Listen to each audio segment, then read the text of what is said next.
耍流氓！说楼下被泡了，咱们先上楼下看看。那就这么亮是吧？对，这漏多长时间了？有几天了，楼下没说，我也不知道啊。没事儿，那也谁也不是特意的。那走吧，咱们上楼上看看。没事儿，不着急。那能行吗？不知道咱就不说了，知道咱不修，那不耍流氓吗？看看邻居之间就得这样，别管是不是自己家，就得查楼上。楼下被泡的是卫生间那道墙，咱上楼一看，墙的背面是厨房，这一道墙两边不是上水就是下水，一下就想确定是哪边，还有点迷茫，不知道是哪样漏的。咱们先用咱们检测仪器一样一样尝一尝。哎呀，也不知道是因为管件老化呀，还是因为啥漏啊？肯定是管件有点老化。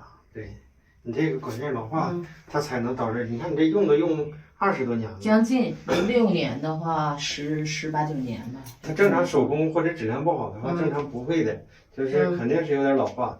但是第一次修，你要第一次原来都是楼上漏第一次修的话还能修一次，要是第二次就不建议你这么修。第一次可以看一下那个具体位置在哪儿，完了然后看看破坏多大，看看咋修一下。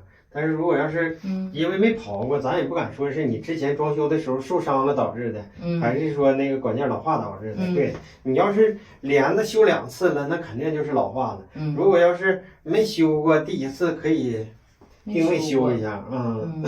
这家是我粉丝，我以我的经验把我最真实的想法表达出来了。那就只刨这屋呗，现在定位在这个的水管。今天也修不了，我下午我1点钟我得去那啥，家里没人。现在几点？我们要快的话1点钟之前能完事儿。是吗？都能完事儿啊？现在11点19。11点19。那就整吧。那我试试。行，你就测吧啊！行，就是漏了的话就得修。经过咱们用仪器检查完，确定是自来水管漏了。你最近动过这个坐便吗？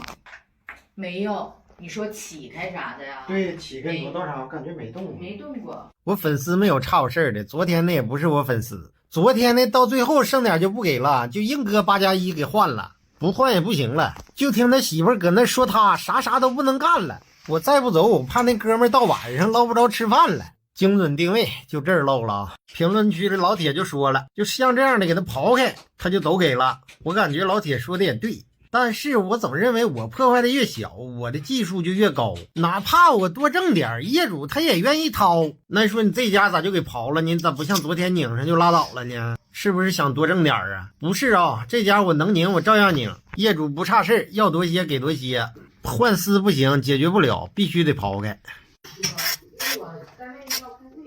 不破坏给人修上那就是本事，你像这个你不破坏它修不上啊，这种定位就直个了，没焊好的意思。那它也不是老化啥的，那现在漏了是吧？就是漏了，就贴这缝漏了。维修完了，破坏这么大。楼下还行，他说不着急，我寻思那不行，那也得回来看一眼呢。对，那是。维修完毕，漏水不用愁，咱就有找小刘。